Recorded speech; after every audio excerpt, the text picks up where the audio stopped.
The story we will play with today is extremely famous and for very good reasons.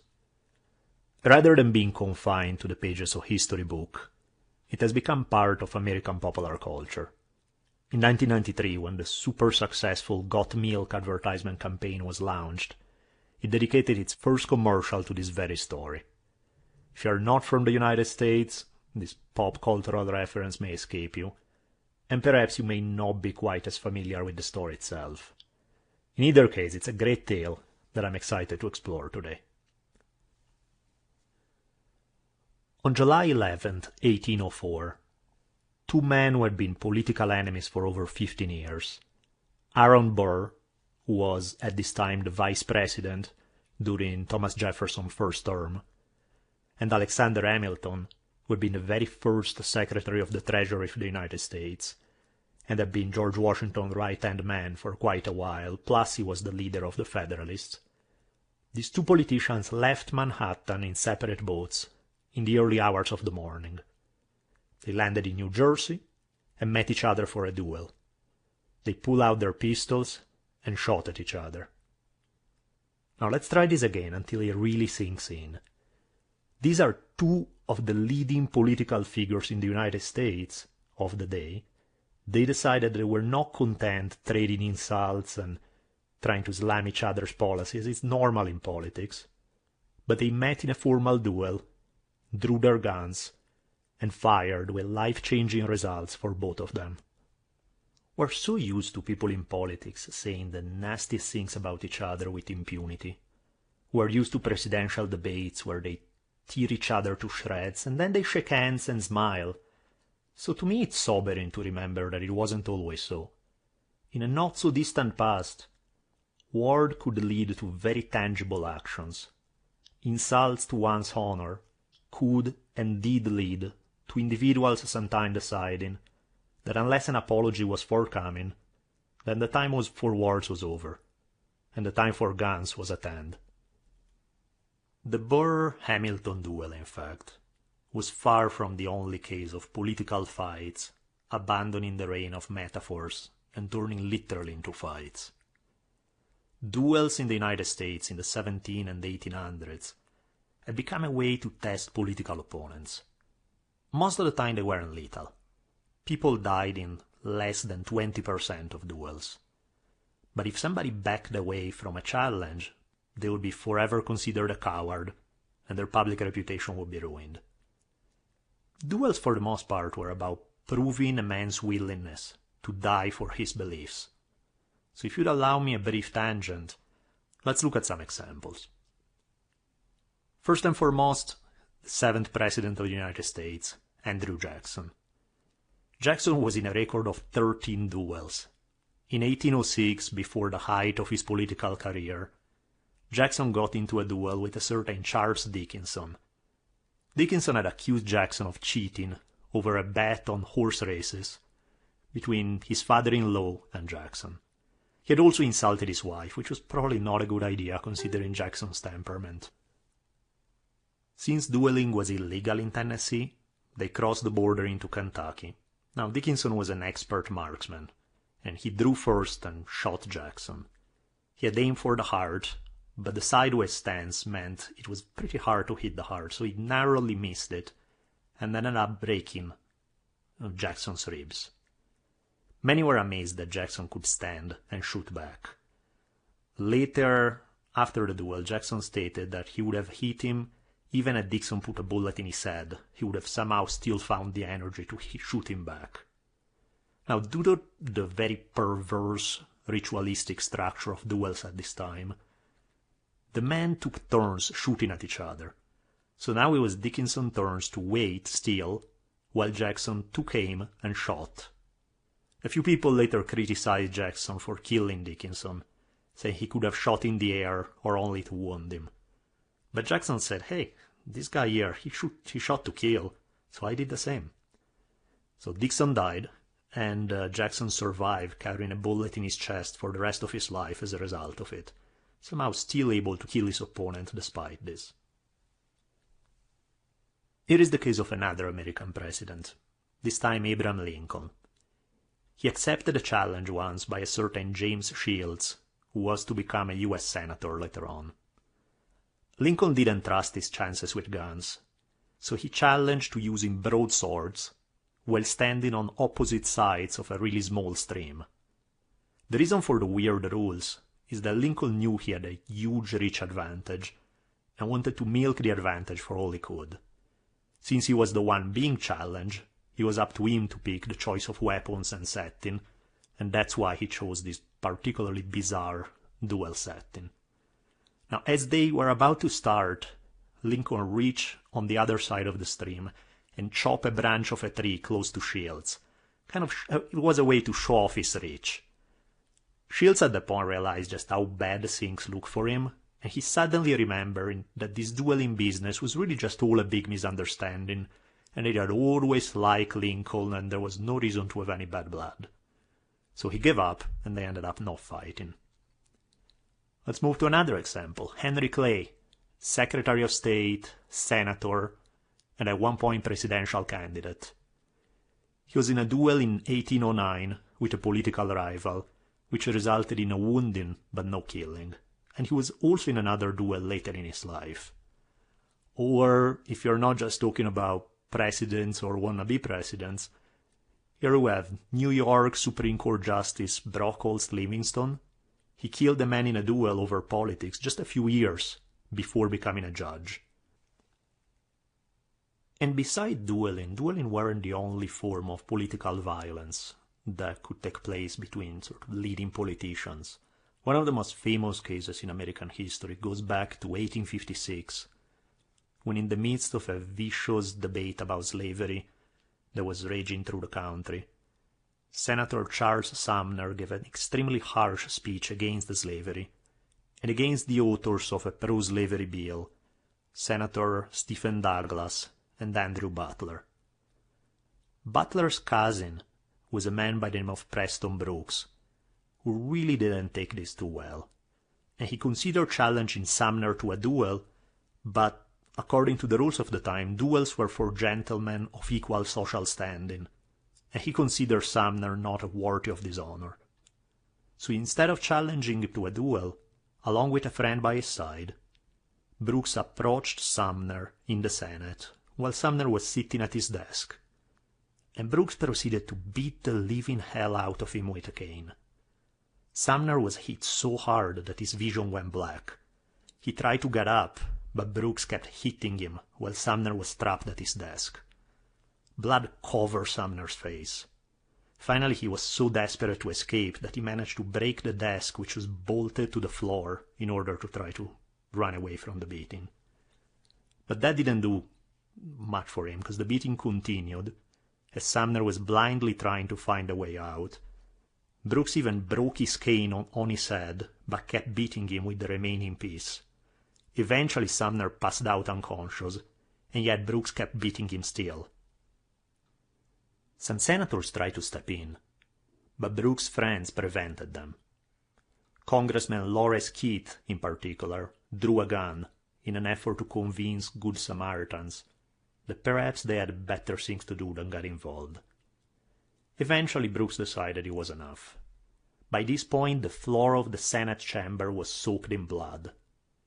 Southern representatives made rings out of the pieces of the cane that were left on the floor, and attached them to their neck chains to be worn in solidarity with the beating.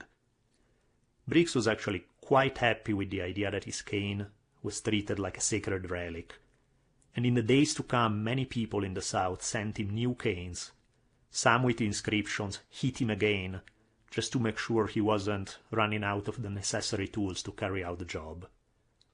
Sumner survived, but he ended up with PTSD, brain trauma, and chronic pain. The point of this whole long detour is to show you that our duel, the duel that we'll be looking at for the rest of the episode, is far from the only episode of political violence pitting against each other two high-level politicians in the 1800s. The duel itself is easily summed up. Two men met, they both fired, one fell down, one went home to have breakfast. But to fully appreciate what was going on, we really need to look at everything at the roots of the duel. So it's time to introduce our main historical actors. Alexander Hamilton was born in the mid-1750s. There's some disagreement there whether he was born on January 11th, 1755 or 1757. Incidentally, for those of you guys who are keeping tab, that's my birthday. Well, not the year, but the day, yes. January 11th is it. He was born on a Caribbean island in the British West Indies. His father was a Scotsman, and his mom was a French woman whose main claim to fame was a reputation for an impressive degree of sexual promiscuity. Today would hardly raise an eyebrow for a woman to enjoy sex with several lovers over the years. Pretty much the norm in the Western world for women to have boyfriends. But back in the mid-1700s European world, a woman with such a reputation was considered not too different from a prostitute. The mom's former husband at one point had her jailed for, I quote, whoring with everyone. She was divorced from her first husband and never legally married Alexander's father when Alexander was born. In other words, Alexander Hamilton was born a bastard, and as such he was at the bottom of the social order, was not allowed to attend schools run by the Church of England, and he was looked down by people of the upper classes in multiple ways. This is clearly a very unlikely background for a guy who was going to become one of the founding fathers of the United States. Most founding fathers were wealthy, upper-class people. Hamilton was an outcast. Some of his political rivals, later in life, regularly insulted him about his origins. President John Adams, a man Hamilton hated even though they belonged to the same political faction, reciprocated the contempt and referred to Hamilton as a bastard brat of a Scotch peddler. And when Hamilton ended up at the height of his power, Thomas Jefferson remarked, "It's monstrous that this country should be ruled by a foreign bastard." And if things were bad enough for him when he was born, they were about to get a lot worse. When he was 10 years old, his father left the family, and his mother died just 4 years later. In his writings, he sometimes mentioned his father in affectionate terms, but he never had a single positive mention of his mother. So after both parents died and he remained as an orphan, he was sent to live with a cousin. But Hamilton's luck was basically the equivalent of Murphy's Law. So within a few months, his cousin committed suicide. Some people say that he shot himself, some people say stabbing. The historical record is unclear, but the reality remained the same. The only thing that Hamilton inherited were some books that no one wanted, mainly classics such as Plutarch and other ancient authors. And these books in some way proved the turning point. From them, he gathered that intelligence was the only thing that could save him from his condition, and a brilliant intellect was going to be his saving grace. His unusual intelligence allowed him at only 15 years old to become the head clerk of a shipping company. He was very talented in business, but this job was a bit troubling for him because he hated slavery, and yet he had to deal with it to survive since it was part of the company's business. As a young teenager, he wrote poetry, he published articles on the island's newspaper, and by 1773, 2 patrons, impressed with his intelligence, sent him to college in the United States. Hamilton arrived in the U.S. just about the time when tensions between American settlers and the British Crown had reached a boiling point. He joined the Continental Army in 1876, and again, thanks to his intelligence, he worked his way into becoming one of George Washington's top aides. Washington picked him because of his bravery, intelligence, and devotion to his principles. He brought him in his inner circle. This is where his luck changed, and Washington's choice to bring him in among his close confidant was the foundation of Hamilton's future fame and political career. The experience in the army, seeing the army undersupplied and underfunded, made Hamilton mad against the weakness of Congress, and he began speaking out against it. What he wanted was to create a better system of government. His ideal of government was largely shaped by this very dark view of human nature that he fostered. He felt human beings are basically horrible, and the only way to ensure freedom is with a strong government and a system of laws preventing the natural human evil to be unleashed in a cycle of the strong preying on the weak. So, frustrated with the government of his time, he wrote to a friend, I quote, "I'm a stranger to this country. My talent and integrity are unrewarded. Our countrymen have all the folly of an ass and all the passiveness of sheep. They are determined not to be free. I hate Congress, I hate the army, I hate the world, and I hate myself." It's safe to say that Hamilton probably had better days than when he wrote these lines. But in these lines you can catch much about the man. Very pessimistic about humanity.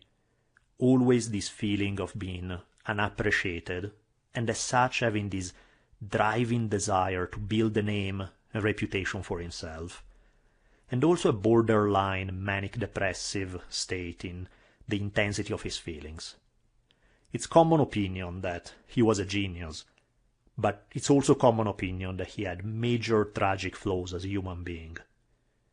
The author Arnold Rogo referred to him as a flawed giant, two words perfectly applied here.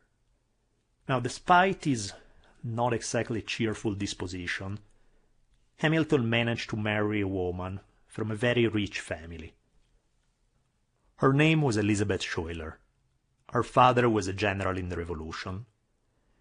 And somehow Hamilton managed to impress her father, despite his complete lack of money, and the fact that the father was actually very elitist, and so not the kind of guy who was going to accept, as we mentioned before, a foreign bastard as his son-in-law. But apparently he did, so that speaks volumes about what Hamilton was able to do to impress him.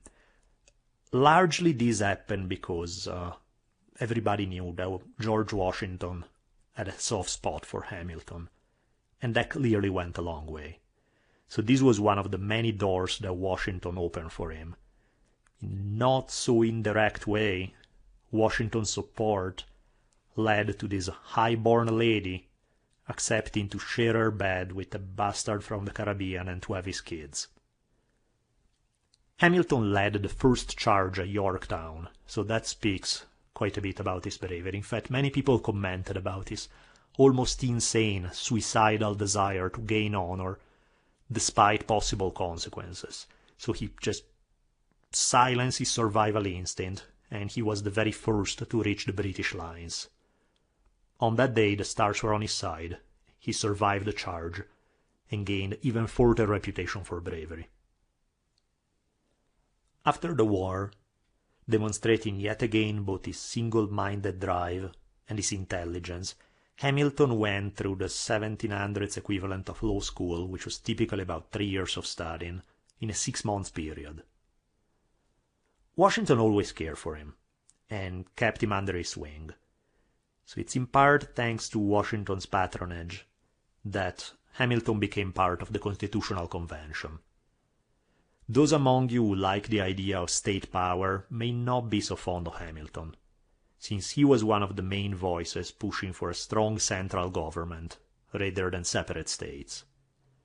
Hamilton had wanted the presidency and the Senate to be roles that would be lifelong. He was kind of against checks and balances. He liked the idea of this strong central power, quasi-dictatorial in nature.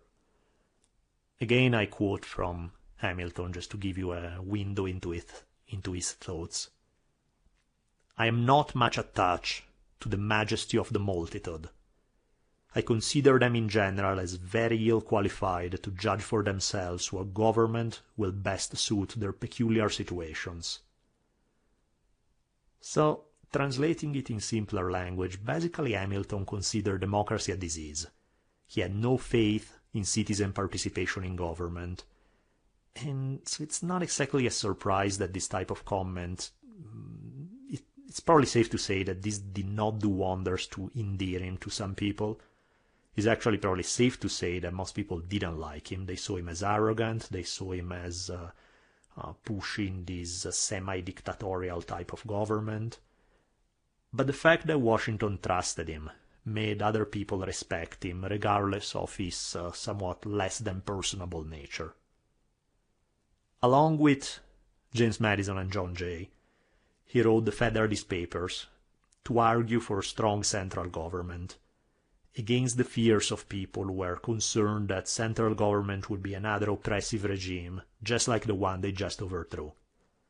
So to the opposition saying that what he was proposing was an elitist kind of government, Hamilton replied, yes, we need an aristocracy to be running our government, an aristocracy of intelligence, integrity, and experience.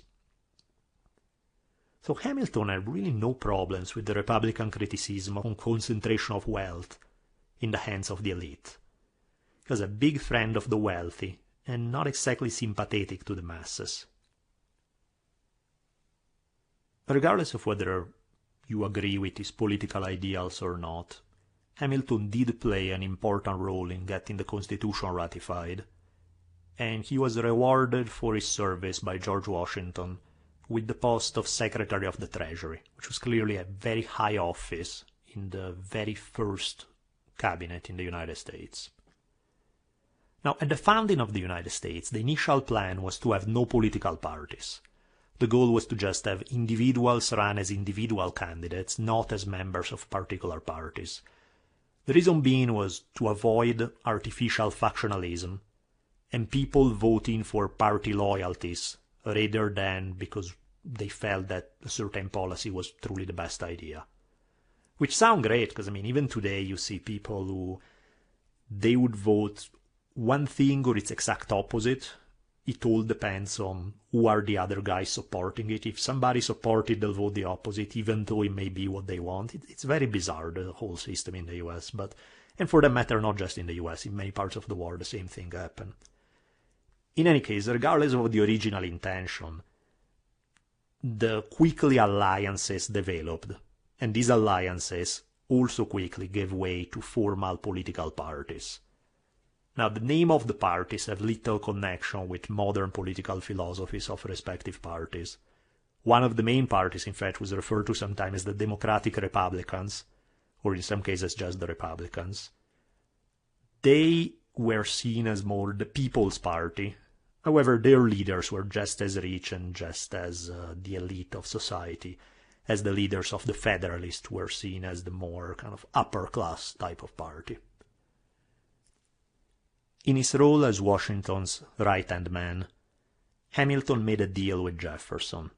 He gave him support to the idea of moving the capital away from New York, which was the first capital, and it's something that Jefferson wanted to move away from New York, in exchange for the federal government assuming state debts.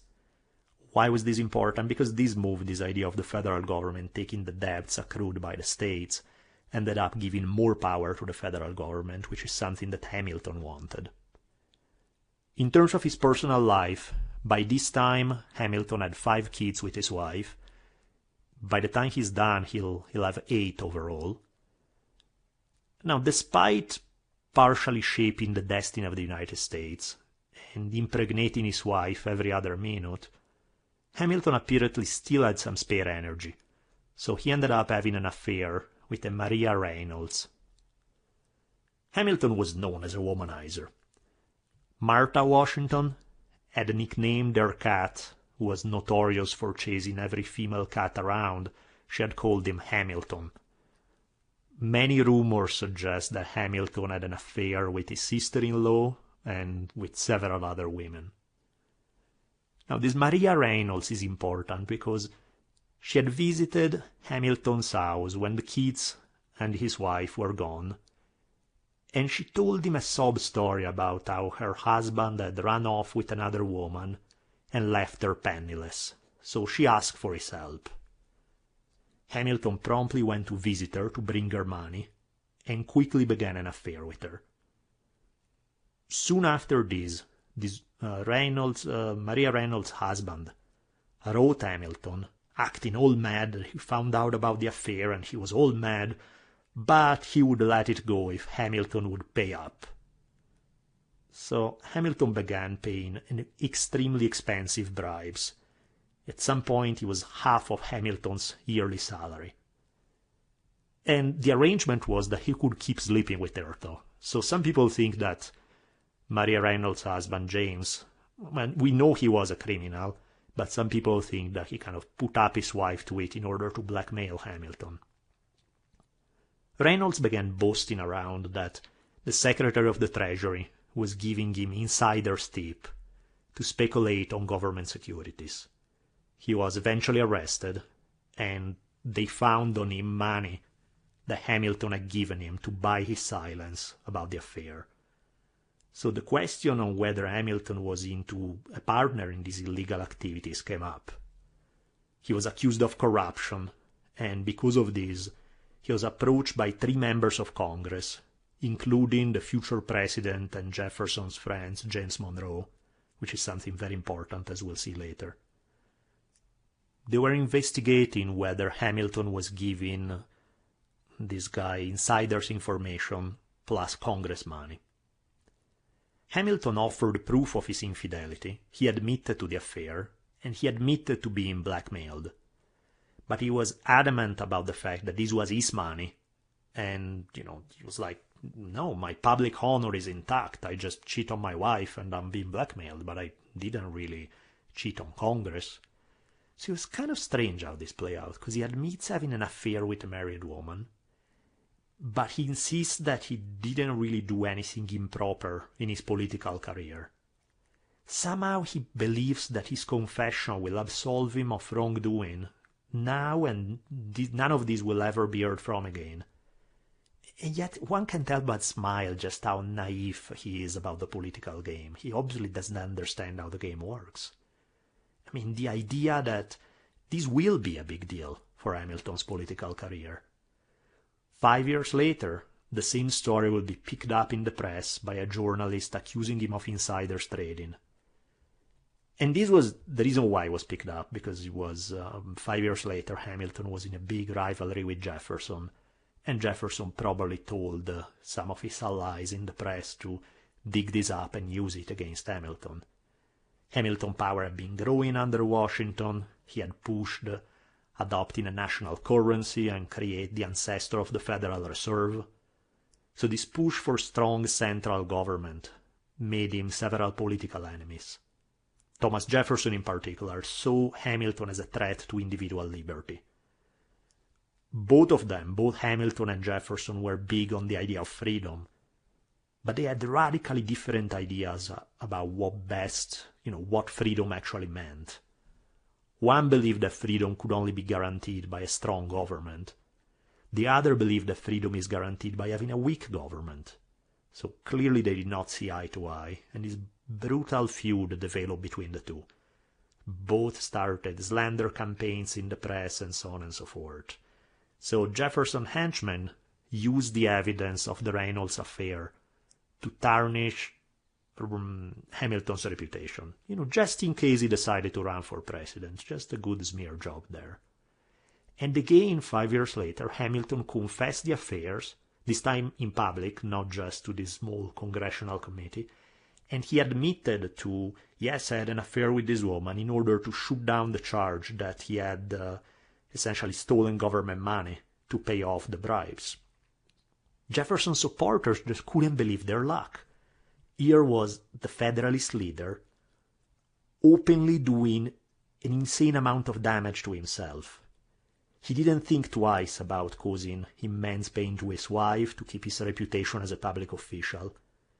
He was so intent on protecting his public image that he thought nothing about his admitting to private infidelities, nor realizing that in politics the two are linked. You really can't separate the two very well.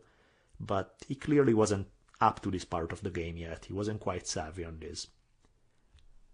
In any case, by 1796, after Washington stepped down as first president of the United States, Hamilton returned to practicing law. He was running kind of low on money, and despite the fact that the law practice clearly paid him handsomely, he was making some of his money back.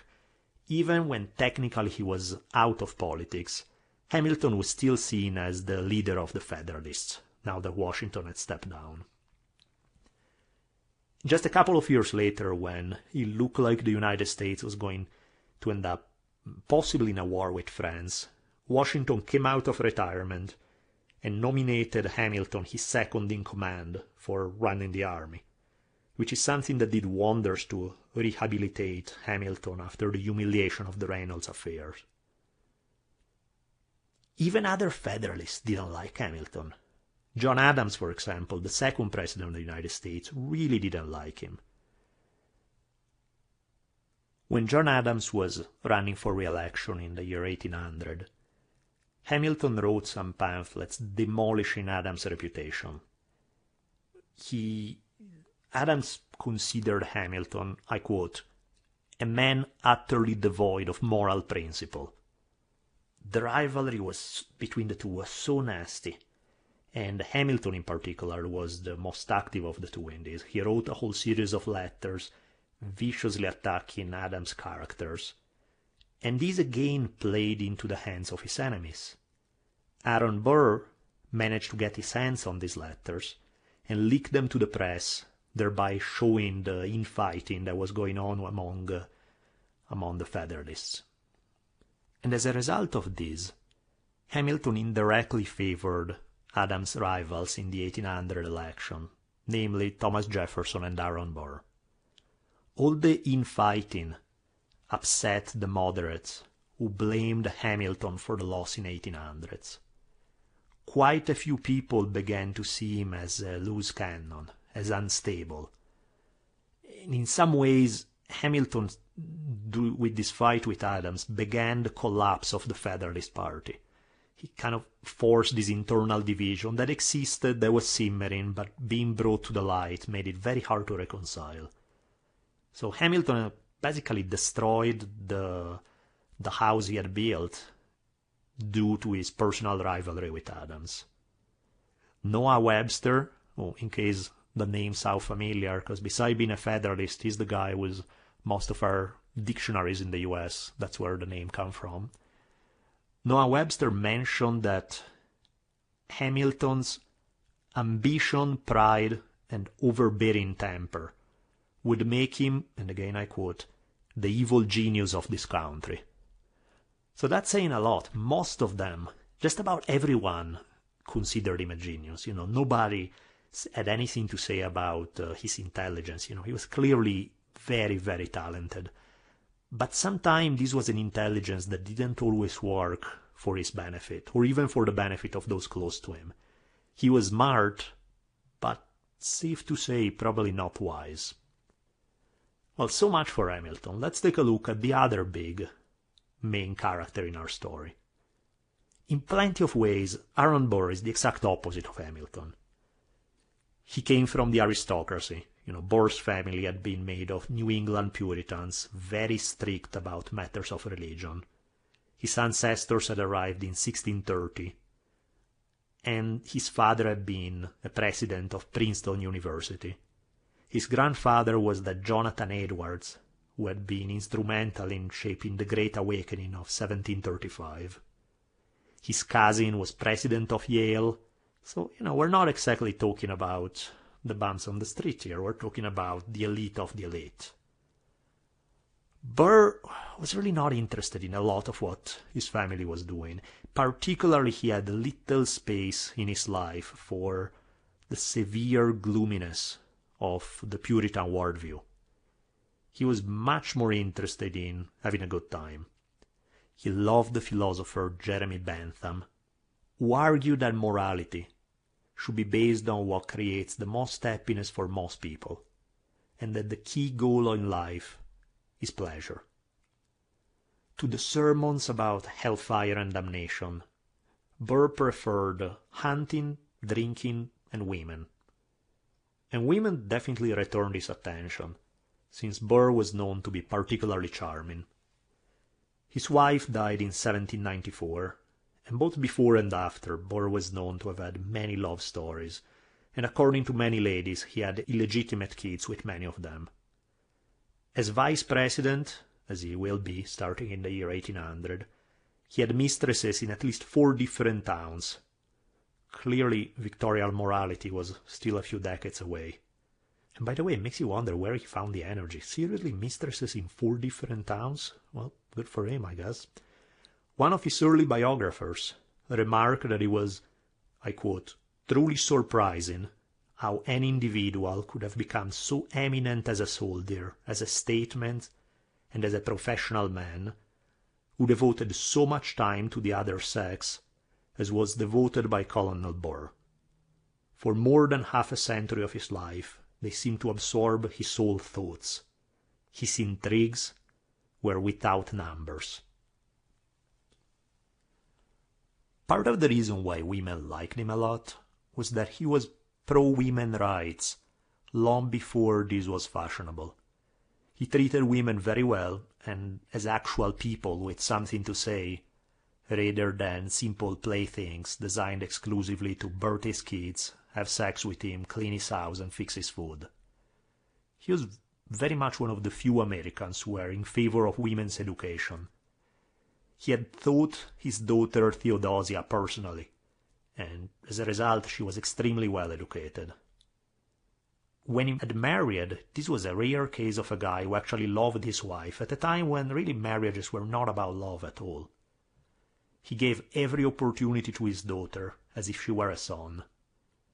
And contrast this with Hamilton's vibe in a letter that here we see to his fiancée when he was still not married. I quote, "I am restrained by the experience I've had of human nature.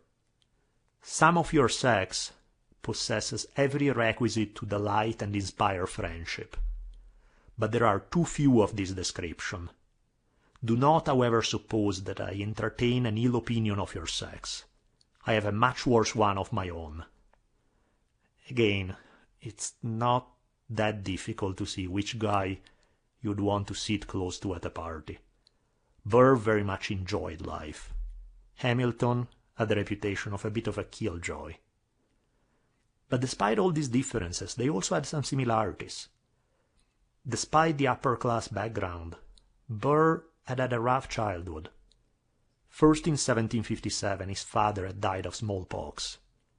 His grandfather, the famous Jonathan Edwards, and his mom had been vaccinated, so they felt safe, right? You're vaccinated, so all is good, right? As it turns out, vaccines were not quite as effective as advertised, since both of them died of smallpox just a few months later. So like Hamilton, Burr had no parents from an early age. He enlisted in the army during the Revolution, just like Hamilton had done. In 1775 he had been under Benedict Arnold in attacking Quebec, and was next to General Montgomery when he was killed in this battle. Burr tried to rescue the general's body, or at least that's the legend. There are disagreements exactly about his role in the battle, but he definitely was close to Montgomery. His conduct in the war was widely praised, though. Despite this, he was, unlike Hamilton, he was not exactly on friendly terms with Washington. He didn't like him too much. After the war, both Burr and Hamilton moved to New York City, and they both became lawyers. This was at a time when there were very few lawyers in town, so as a result of this, they hanged out in the same circles. Burr even was the one who represented Maria Reynolds in her suit for divorce, which has led some historians to think that maybe he had an affair with her, which was yet another reason why Hamilton hated him. But this, of course, is complete speculation. We don't know. We do know that he represented Maria Reynolds. We do know that he was big on trying to seduce every woman with a pulse, but that's as far as we know. Burr's first open conflict with Hamilton took place in 1791. At that time, Hamilton badly needed as many senators to support his policies as possible, so he had tried to get his father-in-law to win the New York State Senate seat. His father-in-law made no mystery that he considered himself above common people. In many ways he was a traditional aristocrat.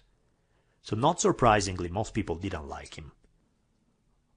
Burr was the man running against him, and he was much more personable, at least by comparison.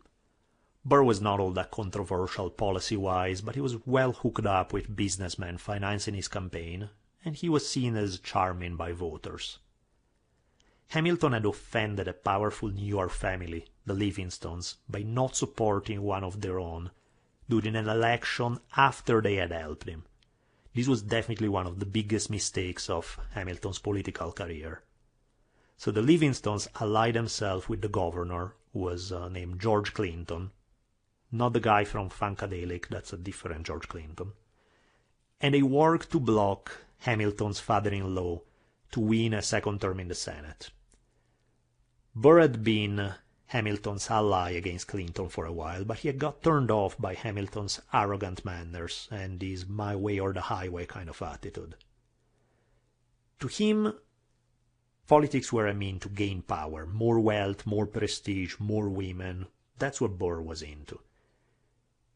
Hamilton hated Jefferson, but he despised Burr even more, since he believed he had no morals to speak of and he was only out for himself, which was, well, not exactly untrue. Hamilton commented on Burr, "I take it he is for or against nothing, but as it suits his interest and ambition." And it is true that Burr really just wanted to become richer and more powerful. That's basically what it was about. Burr's reply to criticism of this kind, such as the one leveled by Hamilton, was, "Great souls have little use for small morals." Check that out again. Great souls have little use for small morals. Somehow I can't help but snicker at this. Makes me... Some other people have quoted him slightly different. Great souls do not worry themselves with little details, but you get the idea. Similar type of thing.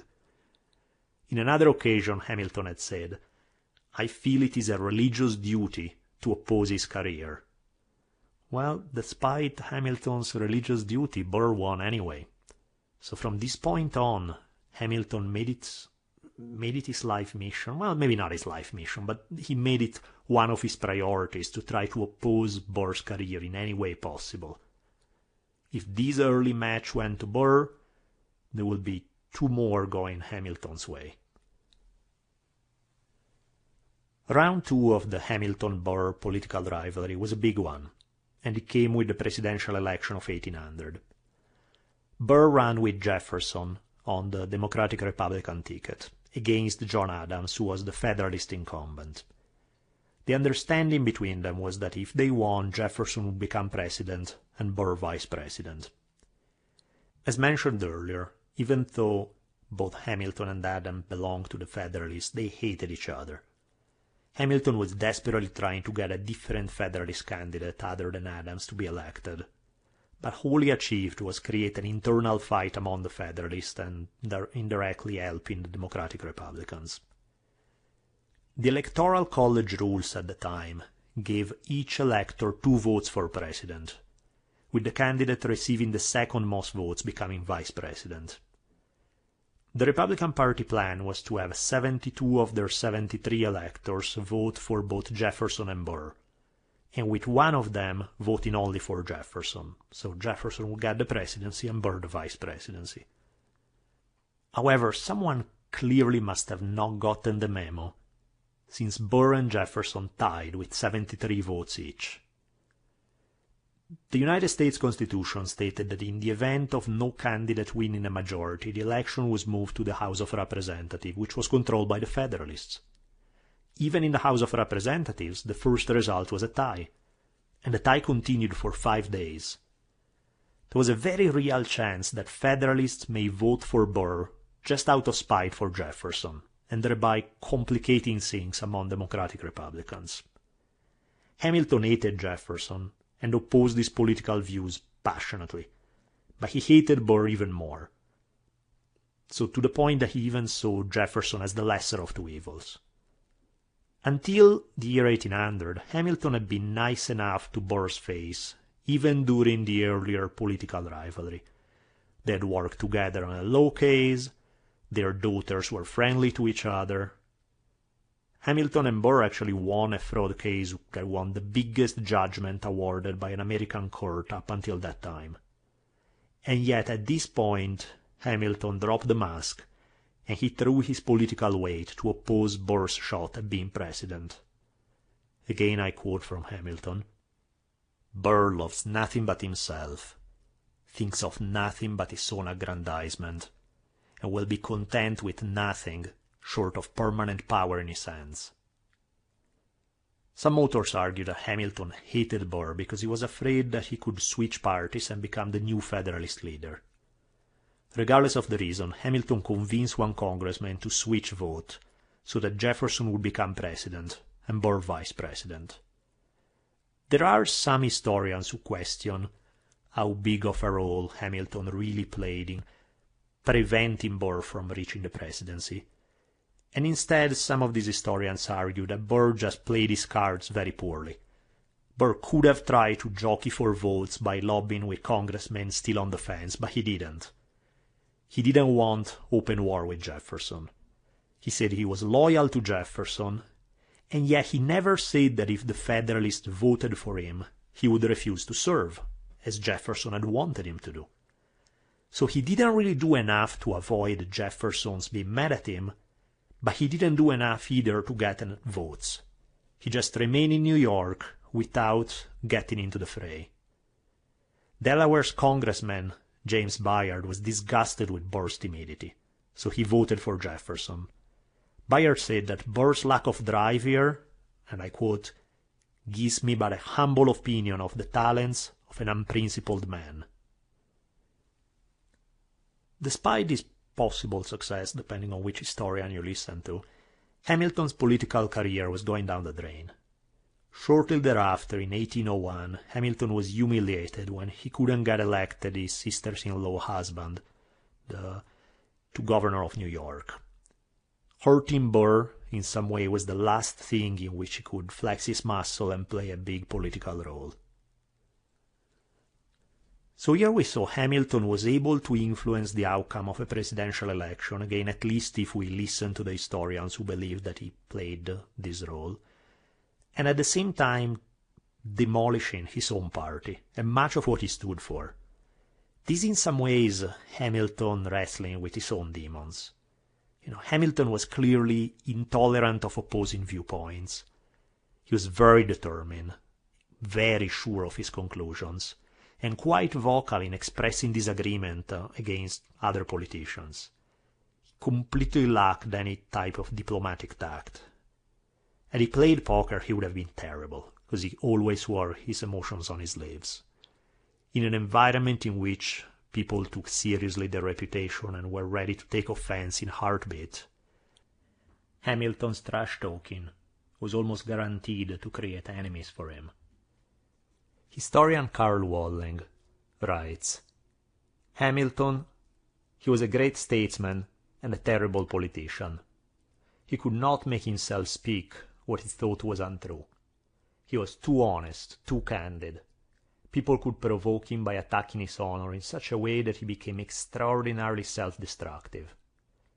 Hamilton in many ways is a tragic figure, because the love of honor, which is the source of his greatness, I would argue, is completely consistent with Greek tragedy, also the source of his downfall." Speaking of honor, pride, politics, and tragic consequences, a prime example of this will affect the Hamilton family shortly after the 1800 election. In 1801, Hamilton's eldest son, 19-year-old Philip, who was a recent graduate from Columbia College, got into a public confrontation with one of Thomas Jefferson's supporters, a Republican named George Eaker. Earlier in that year, Eaker had made a speech in which he said that Jefferson was the savior of the nation, and that Hamilton would have been okay with violently overthrowing the government, which clearly was quite a serious charge. This didn't go so well with Hamilton's son, so Philip, along with his friend Richard Price, went to Eaker's box at the Park Theater and confronted him in heated fashion. This resulted in Eaker calling them damned rascals which apparently wasn't as comical back then as it may sound today, but was actually taken as a serious insult, so they both challenged Iker to a duel. That, I guess, is a perfect example of how times change. Can you imagine somebody using the words "damned rascals" and somebody else getting so upset as to be ready to draw a gun and just shoot each other in a formal duel? Times have indeed changed. In any case, on November 22nd, Price and Iker went to New Jersey for their shootout. The reason why they went to New Jersey is because dueling was highly illegal in New York. Luckily for both involved, they had terrible aim, so they shot at each other 4 times, but missed every single time and decided to call it off. The week, however, was not done for Iker when the very next day, on November 23rd, he met Philip for their duel. Hamilton had told his son to throw away his fire. Throwing away one's fire meant shooting in the air or into the ground, and was basically a way to abort a duel. It was a common tactic to keep your honor by showing up, but not really trying to kill each other. So you shoot into the ground or into the air to show, I'm here, but I don't really want to go through with this, I don't want to kill you.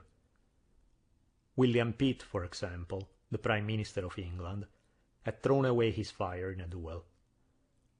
Some friends of Philip had asked, they basically suggested him, hey, why don't you apologize for your poor manners at the theater, because you were a little out of line. That way Iker can retract his insult, and then you guys don't have to fight each other. But Philip, for whatever reason, he actually wanted a duel. On November 23rd, their seconds gave the command to begin, but neither Philip nor Iker shot. They just stood there and faced each other for a minute. So it seemed like things were going where these guys were just showing up for the duel, but neither one actually wanted to shoot the other. But just when it looked like this duel was more of a ritualistic performance than an actual duel, Philip lifted his pistol. No one knows what prompted this, why he was doing it, but this clearly forced his rival to lift his own pistol and fire, and his aim had apparently improved since the previous day, since he shot Philip and killed him with 1 shot. Philip survived for about 24 hours before eventually died in agony the next day. His father, the elder Hamilton, was crushed. He had put all of his hopes on his eldest son, so he was psychologically wrecked by his death. They say that at his funeral, Hamilton nearly collapsed. One of his college roommates has stated, "Never did I see a man so completely overwhelmed with grief." And Hamilton apparently wasn't the only one in his family to feel the loss of Philip in strong fashion, because Hamilton's daughter Angelica suffered a nervous breakdown, went insane, and was really never the same afterwards. So this is easy to imagine that Philip's death weighed heavily on Hamilton when the time came for his own duel. Speaking of which, it's time to look at the genesis of the duel that is the subject of our episode. It begins yet again with politics. Aaron Burr was becoming aware that Jefferson would not have him for vice president for a second term. Jefferson was apparently still sore about the fact that Burr had nearly took the presidency away from him in 1800, so he didn't want him as vice president for the next term. Jefferson in public stated how they were still friends, but it was pretty clear that he didn't trust Burr anymore. Jefferson worried that Burr could be a political competitor. There were quite a few people who wanted a third party, in between the extremes of the Federalists and the Republicans. And Burr seemed perfect for that, because he was friendly with some Federalists, he clearly was a Republican, he was a bit more moderate than Jefferson himself, and many people on both sides. Also, Burr was more popular with the military than Jefferson was. But precisely because he was a moderate, in this kind of extreme political climate, neither Federalists nor Republicans fully endorsed him. They both had some reservations about him. But regardless, some people wanted Burr to become more aggressive against Jefferson, and Burr was biding his time. He wasn't really going after Jefferson in an open fashion. There was some tension there. Both Jefferson and Burr had some of their friends write, kind of trash talk in the papers about the other, but they did it through intermediaries, so that they could pretend to still be friends when meeting each other face to face. Burr, however, was unaware of just how determined Jefferson was to destroy his political career. Jefferson's public declaration of friendship may have not fully convinced Burr, but it did mask the extent of Jefferson's hatred. Knowing that his vice presidential gig was up, Burr asked Jefferson for a job as ambassador to France, and Jefferson took an extremely roundabout way to say no.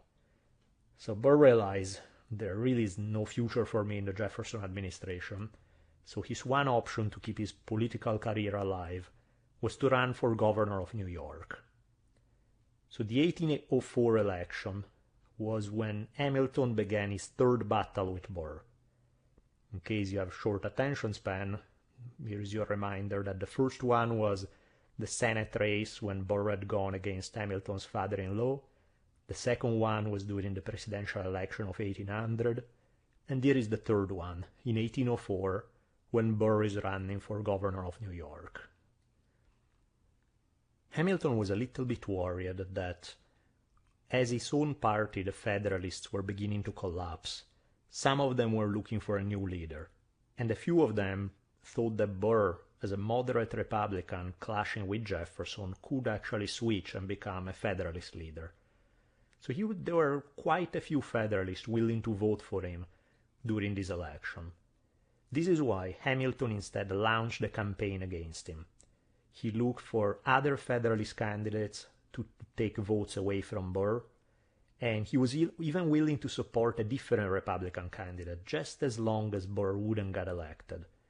So over and over during these days, Hamilton went on record giving anti-Burr speeches at dinner parties, at public celebrations, and these speeches were the seeds of their duel to come.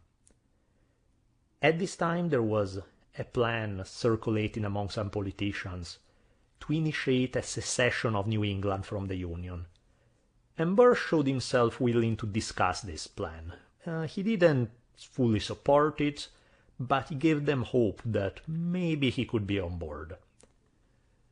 So Hamilton started speaking up against this plan. Some people think mainly because Burr would have been the leader that the conspirators should have pushed forward rather than himself. So some historians think it was jealousy more than anything, others think it was a matter of principle.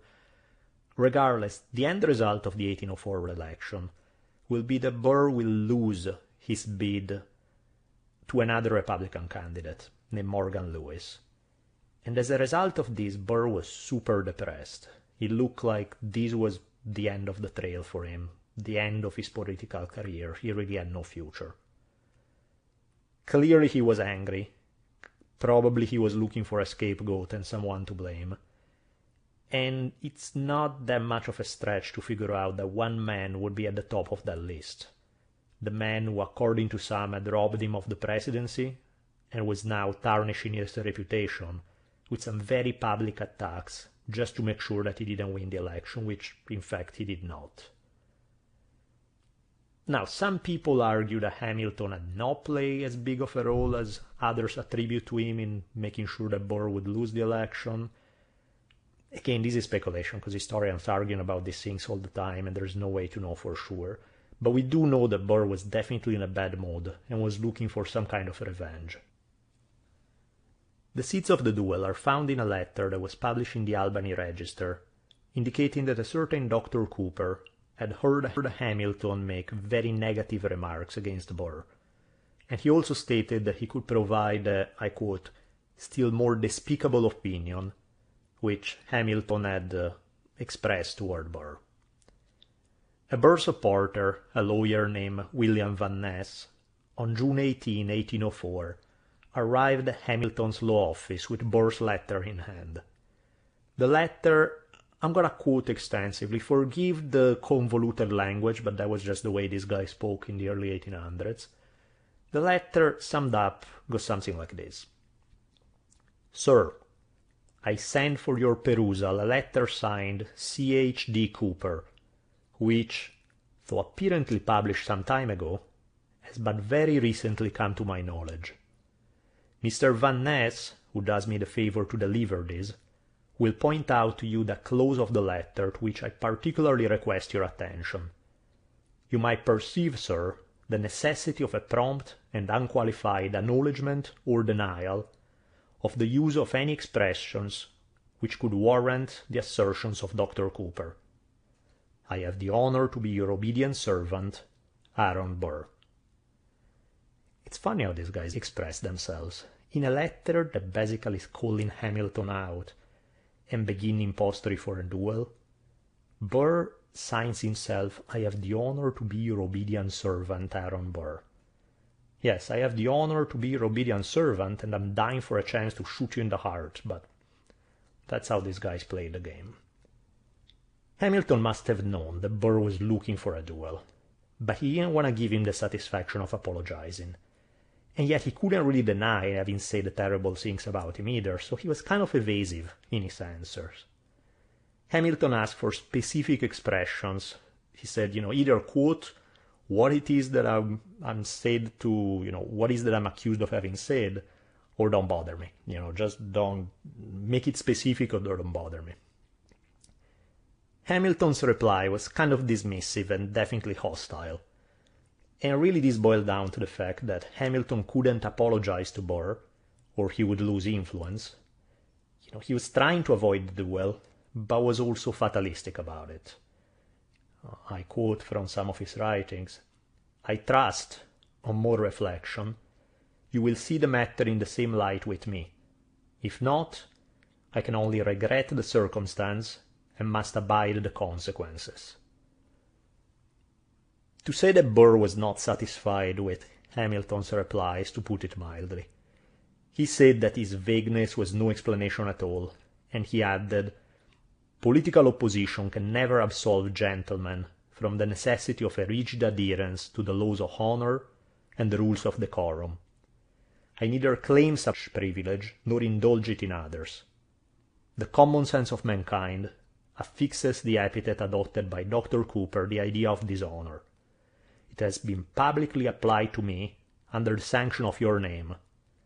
The question is not whether he has understood the meaning of the word or has used it according to syntax and with grammatical accuracy, but whether you have authorized this application either directly or by uttering expressions or opinions derogatory to my honor. Your letter has furnished me with new reasons for requiring a definite reply. So here Burr is basically asking Hamilton flat out if he ever said anything demeaning to his honor.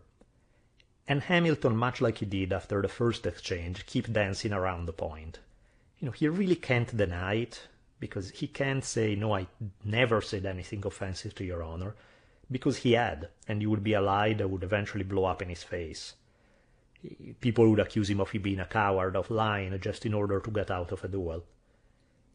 Even though Hamilton had kept a semi-polite front with Burr in his face-to-face meeting, related to their law practice, during their social visits, his hatred for Burr over the past 15 years in politics had been vicious and extreme, even for Hamilton's notoriously harsh standards. Even Hamilton's grandson and biographer will eventually write that Hamilton's attacks inevitably led to a duel.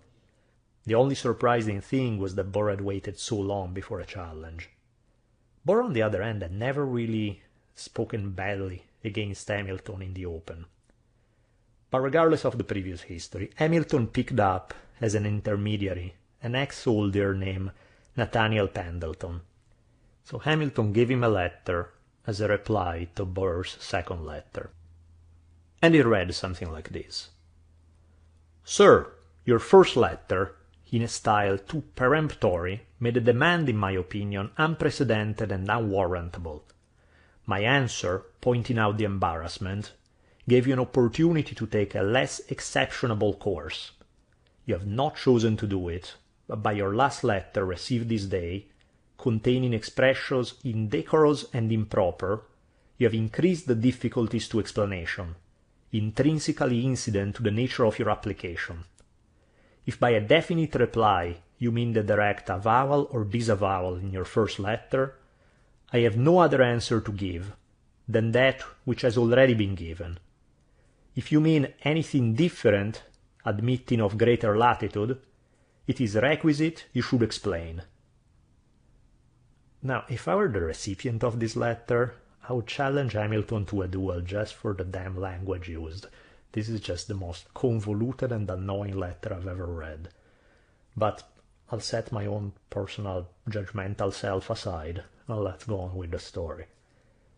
I mean, let's look at this realistically. Burr had asked Hamilton, did you say anything insulting to my honor or not? It's not really a complicated question here. It's a yes or no kind of thing. So the fact that Hamilton danced around the answer in this legal lingo rather than replying obviously did not do wonders to calm Burr down. So basically, Burr told his friends that Hamilton had mistook Burr's kindness in not reciprocating insults for weakness, and he had only grown bolder over time. But, as Burr now stated, these things must have an end. Now that's a language that's anything but ambiguous. It's pretty clear where Burr is going with this. So Burr issued an ultimatum, saying that Hamilton either he would have to state he said nothing injurious to his honor, or the duel would be on. So Pendleton believed that Hamilton would actually do that, and Hamilton tried to come somewhat close to apologizing without actually doing it. The fact is he couldn't. There was no way he could do it without everybody looking down upon him as a liar, essentially, as having backed down from a challenge. So Burr did not accept these efforts, and he seemed very determined to have this duel, and Hamilton wasn't doing a whole lot to avoid it. So Burr sent Van Ness to issue a challenge to Pendleton, and now it was on. So in the days before the duel, Hamilton wrote a document explaining himself for posterity regarding this duel. This was entitled Statement on the Impending Duel with Aaron Burr. In this document he said that he didn't want the duel because of his, I quote, religious and moral principles. He stated that he never wanted to kill anyone, which was a little weird because he was not really all that religious, and he had killed in war.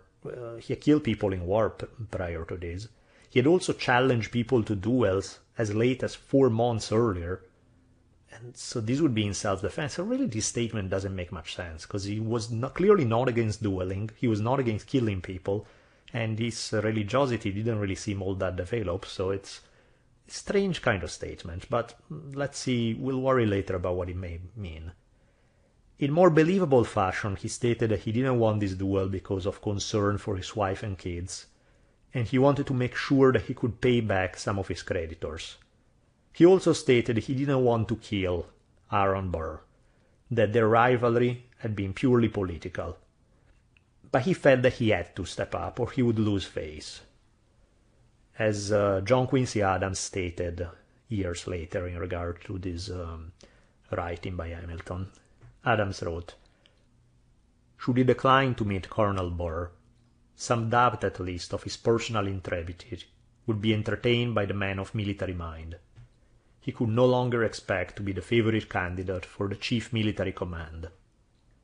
It's in this remark that has set some historians' minds spinning, thinking that both Burr and Hamilton were losing in politics. Their political careers for both of them was declining, so possibly both of them were hoping for some kind of military command, and perhaps the duel between the two could be construed as part of this rivalry in jockeying for a position in the military. Again, this is speculation, we don't know that, but it's an interesting speculation. Hamilton in his document wrote that he was planning to throw away his first fire. Again I quote, "I have resolved, if our interview is conducted in the usual manner," by the way, interview is the term that they use for duel, I have no idea why, but that's how they do it.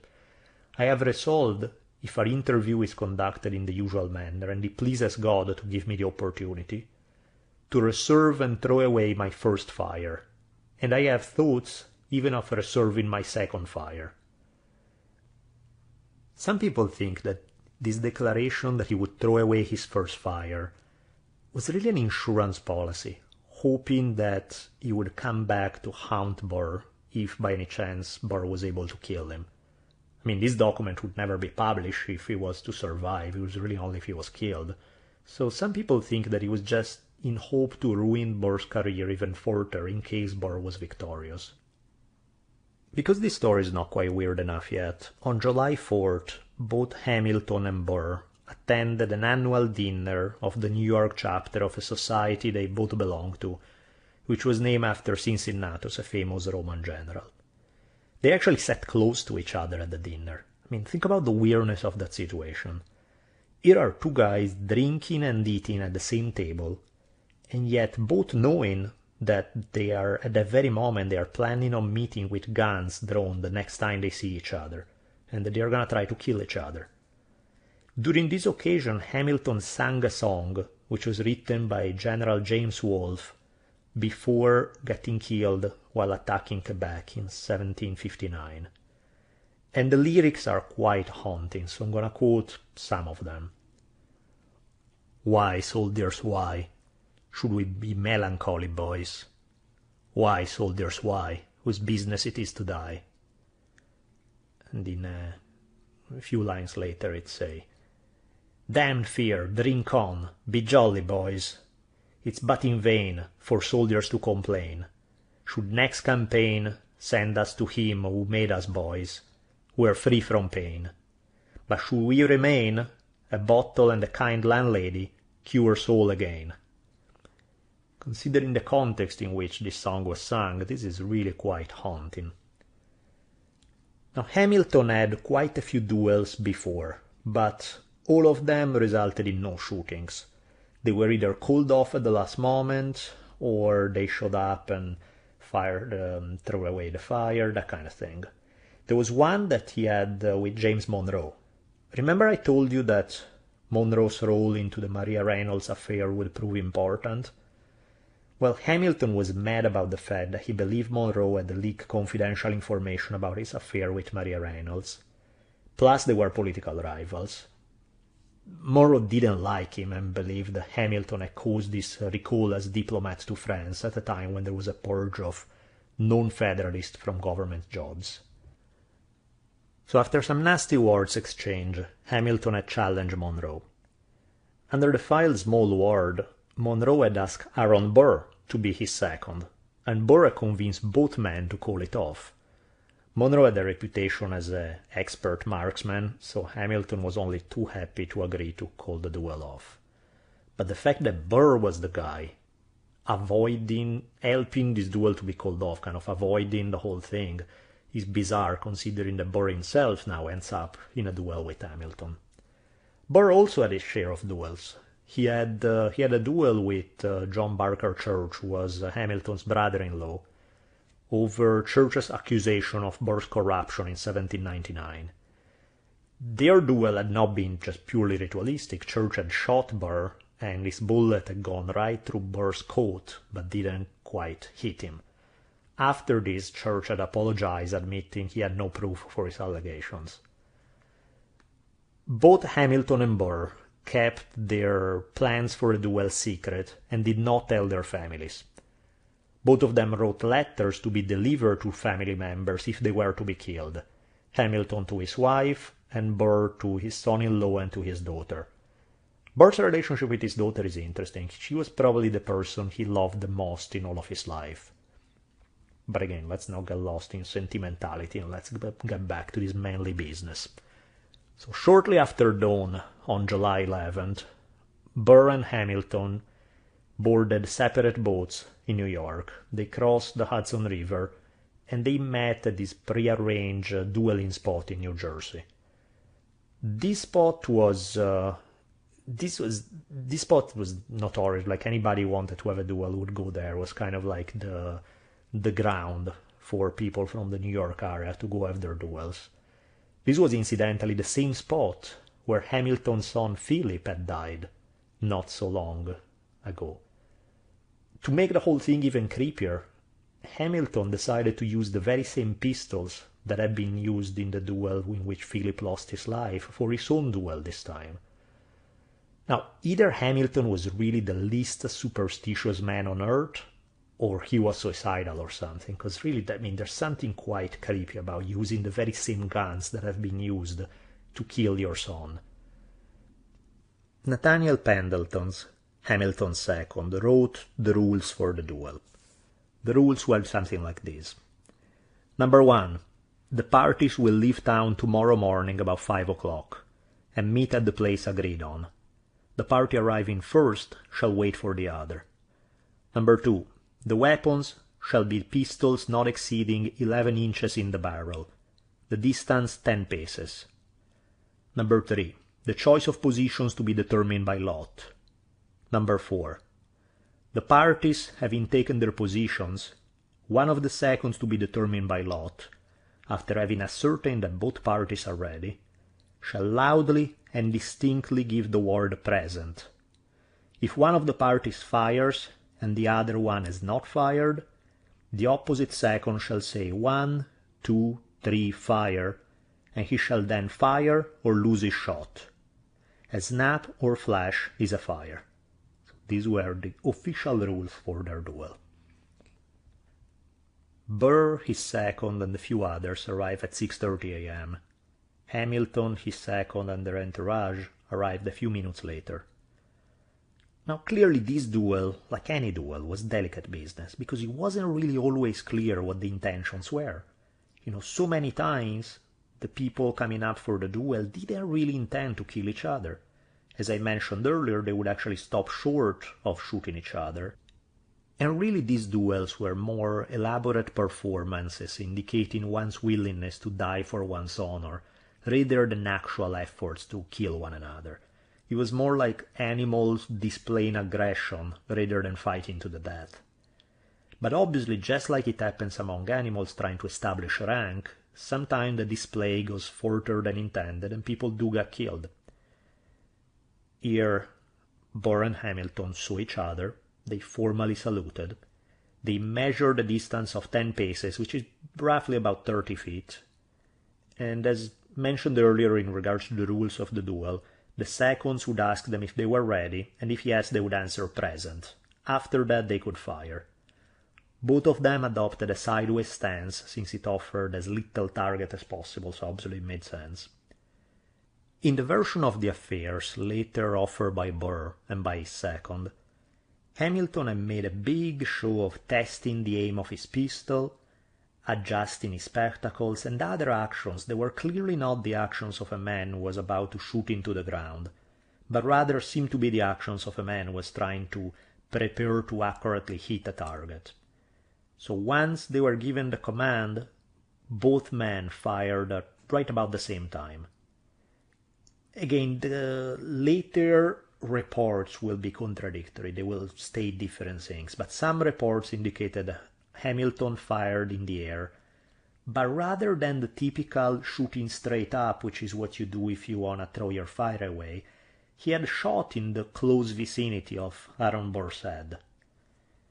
If this, as Hamilton's people claimed, was Hamilton's way of throwing away his shot, he really didn't follow protocol, since he wasn't clear enough, and Burr was not a mind reader. He could not know what Hamilton was trying to do. The bullet came much too close to him to be called a shot that was thrown away. Burr did not have any kind of ambiguity about this. He shot Hamilton in the gut, breaking his ribs and damaging his internal organs. Immediately Hamilton collapsed. Burr walked toward him without saying a word before being ushered away by his second. He went home and decided to have a giant "I have cheated death, so I'm going to taste every morsel of this" kind of breakfast. In the meantime, they had left, both Hamilton and Burr had left this doctor by the name of David Hozak close to the rowers that had brought their boats to this place, just a distance away, so he would later say that he was not directly involved with the duel. But once Hamilton fell down, they immediately called the doctor. The doctor arrived and noticed that Hamilton was not breathing. So they took him to the boat. He seemed like he was already dead, but once they took him to the boat, he woke up, started breathing again, and kind of came back to.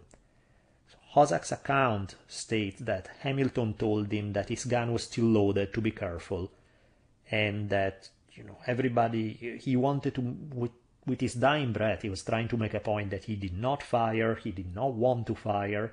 But then again, that wasn't exactly true, because he did fire. So whether this was a lie or whether his firing was by accident, hard to tell. But that's what he said.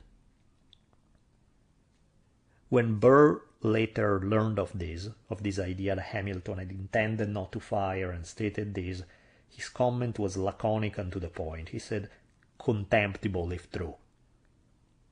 As mentioned earlier, modern historians have debated to what extent Hamilton's statement and letter really represent his true beliefs, and how much instead this was a deliberate attempt to ruin Burr's reputation in case Hamilton was to be killed during the duel. Burr himself said this much. He said that Hamilton's declaration that he was going to throw his fire away was just pure hypocrisy set up to put him in a bad light for winning the duel. If Hamilton's intentions were ambiguous, not so with Burr, since he had stated in very clear terms that he planned to kill Hamilton. Regardless of the intentions, Hamilton was taken to the house of a friend of his, William Bayard. Hamilton asked for Benjamin Moore, who was the Episcopal Bishop of New York. Hamilton, as we said, he wasn't the most religious guy in the world, but he still was religious, and he wanted communion.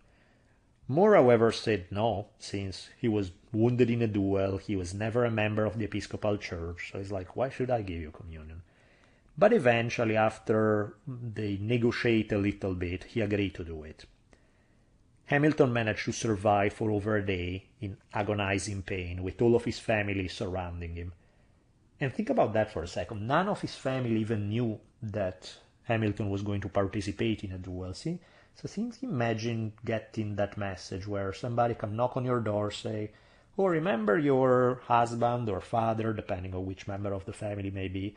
"Well, turns out he was in a duel this morning and he's dying right now, so wanna come by to see him?" That would sort of jolt your day right there. Hamilton eventually died at 2 p.m. on July 12. It's at this point that a letter that had been written by Hamilton to his wife was finally delivered to his wife. The text of the letter goes something like this. "This letter, my dear Eliza, will not be delivered to you unless I shall first have terminated my earthly career, to begin, as I humbly hope from redeeming grace and divine mercy, a happy immortality. If it had been possible for me to have avoided the interview, my love for you and my precious children would have been alone a decisive motive. But it was not possible without sacrifices which would have rendered me unworthy of your esteem. I did not tell you of the pangs I feel, from the idea of quitting you and exposing you to the anguish which I know you would feel. Nor could I dwell on the topic, lest it should unman me. The consolations of religion, my beloved, can alone support you, and these you have a right to enjoy. Fly to the bosom of your God and be comforted. With my last idea, I shall cherish the sweet hope of meeting you in a better world. Adieu, best of wives and best of women. Embrace all my darling children for me. Ever yours, Alexander Hamilton." So now that Hamilton is dead, is this the end of our story? Almost, not quite. There's a bit of an afterwards to this. The Federalist Party was already in trouble following John Adams' defeat against Thomas Jefferson in the 1800 election, and was even more in trouble with the loss of Hamilton's leadership. Granted, Hamilton was already beginning the decline of his political career, but he was still a big player among the Federalists. His funeral was a huge event. All businesses in New York closed down for the day. The ships in the harbor lowered their flags and fired their cannons. Lots of New Yorkers wore black on the left arm for 30 days after this. There was a huge backlash against Aaron Burr. Burr was initially indicted with murder in both New Jersey and New York. The charges were eventually dismissed, but his political career was ruined. For a few more months, Burr was still Vice President of the United States. And a few months later, at the farewell address in the Senate, actually Burr delivered this very passionate, emotional speech that moved many people to tears. With his political career apparently over, Burr decided to meet with General James Wilkinson, who at this time was Commander-in-Chief of the Army. Wilkinson is a shifty character, to say the least. He hated Jefferson, but here is the test to see if you have been paying attention so far. In light of the fact that you know that Wilkinson hated Jefferson, how do you think Wilkinson behaved toward Jefferson in public? If you replied that he acted as if they were best friends, you have just passed the test with flying colors, since the norm in the politics of the time was a perfect reflection of Don Vito Corleone's advice: keep your friends close and your enemies closer. Many historians believe that Wilkinson was trying to get Burr on board on a plan to conquer Spanish lands in the West using the militia in Kentucky and Tennessee. Burr could act as the political leader, while Wilkinson would be the military leader. To make things even messier, Wilkinson was suspected to be an agent for the Spaniards, and it turns out it was actually true, but he was actually double-crossing them. So here you could have, Burr as vice president of the US, colonel in the American Revolution, and if the plan was to come through, he would become this victorious commander over the Spanish army in Texas. He could then appeal to the Mexicans as a liberator from Spain. And maybe the territory of Louisiana, where there was a lot of unhappiness with Jefferson politics, would succeed as well. And some people suggest, not unreasonably, that Burr may have thought that the conquest of Mexico would have triggered the New England secession that we have mentioned earlier, which in turn would have left Jefferson with very little, without New England, without Louisiana, without the West that Burr was going to conquer. The timing was actually pretty good. Just a few years later, Mexico will indeed begin a revolution to gain independence from Spain. So Burr started making an overture to the British, trying to get their help for this plan. In the Western territories, the killing of Hamilton had actually earned Burr some sympathy points, since in the West most people didn't like Hamilton very much. Hamilton had pushed for the National Bank and some of the associated land speculative practices, and so most Westerners were not big fans. So people in the West like Burr. Andrew Jackson, for example, who will later end up becoming President of the United States, was ready to raise troops to go against the Spaniard, so he likely would have been on board with Burr's plans. In the meantime, however, General Wilkinson had been appointed territorial governor, and this was making him lots of money, so by the time from their first meeting when he and Burr had met the first time, by now he kind of had changed his mind. He was not into this revolutionary plan as much because he had more to lose. On top of this, the death of Prime Minister Pitt made it very unlikely that Burr would be able to receive the British support that he craved. Burr still managed to raise about 1,000 men, but without British support, Wilkinson decided that the odds were not so good, and getting paid by the Spaniards and staying on Jefferson's good side was a much better bet for him. So he betrayed the plan to Jefferson and arrested some of Burr's men. Which is funny when you think about it, because Wilkinson is the guy who started the whole plan, but now he's acting all indignant of like, these crazy men are trying to do this terrible thing, and he's denouncing them to Jefferson. Burr himself was arrested, and he was brought to trial for treason, which is quite serious business. Jefferson made no mystery about the fact that he wanted to see Burr hang. Lucky for Burr, Chief Justice John Marshall, who was Jefferson's enemy, was in charge of the case. The federal attorney for Virginia, George Hay, was in charge of the prosecution.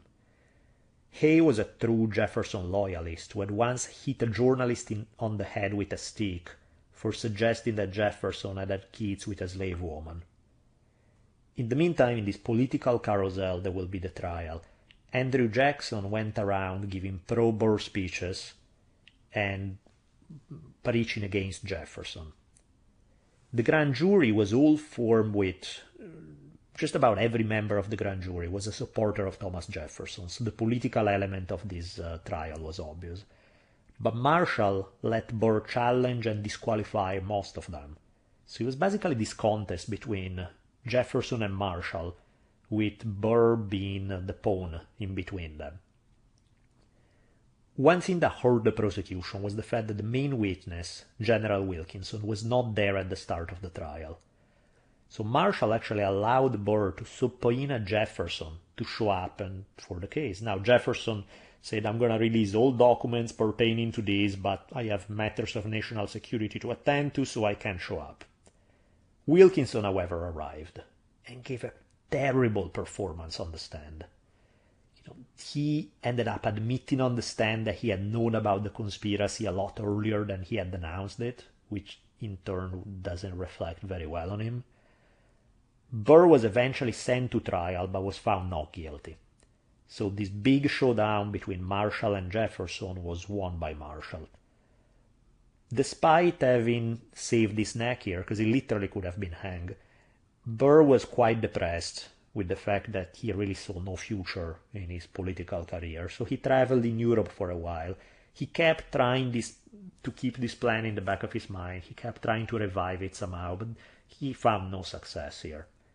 He eventually came back to the United States in 1811, and things, if at all possible, turned even uglier for him.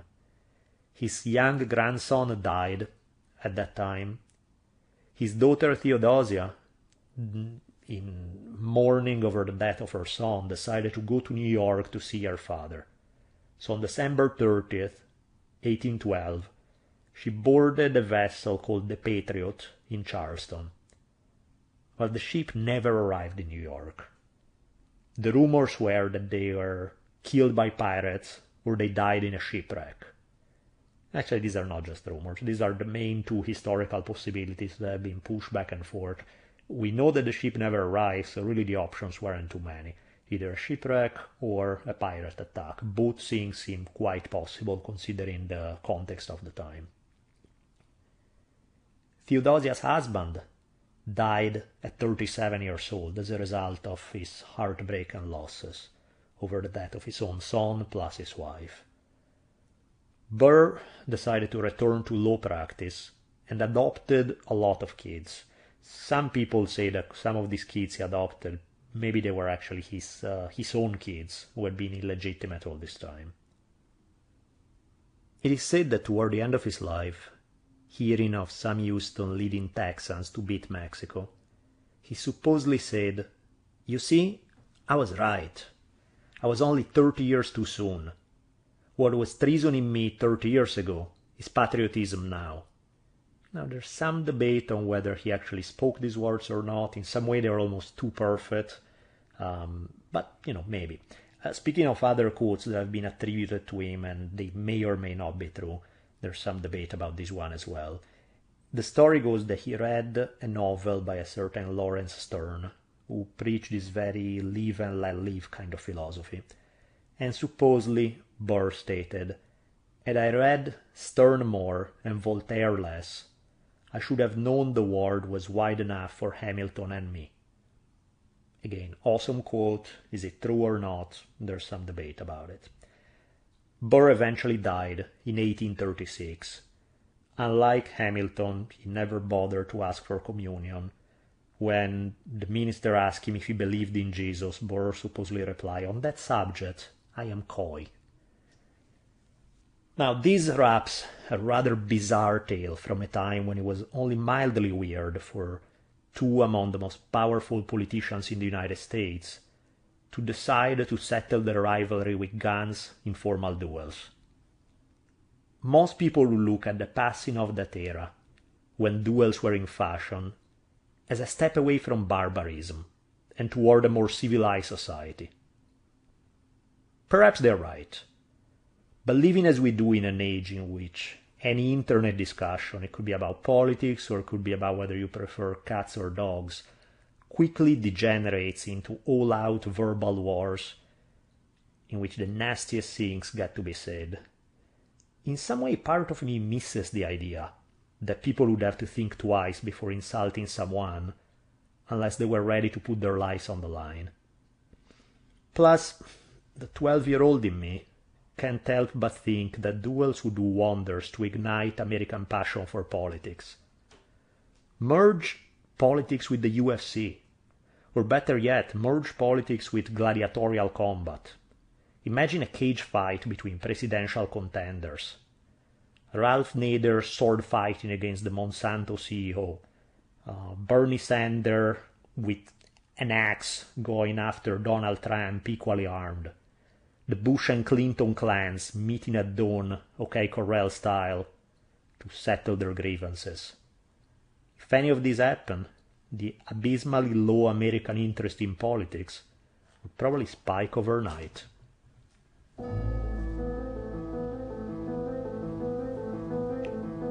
Thank you so much for staying with me for this episode. A couple of quick things to help and make sure that the show remains viable for quite a while. The first and easiest thing would be if you can please do your Amazon shopping using the Amazon link on the historyonfirepodcast.com website. Really just a couple of extra clicks for you, and it helps me a whole lot. In case you go there and you do not find the Amazon link, it's simple. It's probably because you have an ad block on, so you can either make an exception to that for the website, which would be the easiest thing, or shoot me a message and I'll let you know alternate way to tap into an Amazon link. Again, your effort in this regard is deeply, deeply appreciated. Also, a huge thank you to the sweet folks who have been donating. There's a donate button on the website that's connected to my PayPal. Some people have been using it and that's been very, very sweet.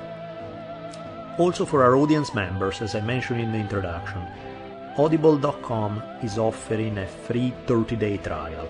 So just go to audible.com/HOF and browse the over 180,000 audio programs. Download the title that you are interested in. You can do this for free and start listening. It's that easy. Also, please check out dsgear.com. I use either their backpacks or computer bags every single day of my life, so I can vouch for their extremely high quality. Also check out onnit.com, onnit.com/history. It's almost impossible to try to sum up Onnit in a few sentences, since they carry a whole variety of products I love. Lately, I've been particularly intrigued with their steel maces, which are glorious pieces of workout equipment that I've been using religiously during the breaks from researching new History on Fire episodes. As I mentioned in the past, if you are in dire need of more Bolelli voice in your ears, you can check at danielebolelli.com. I have under the store, I have a lecture series about Taoism that I've created.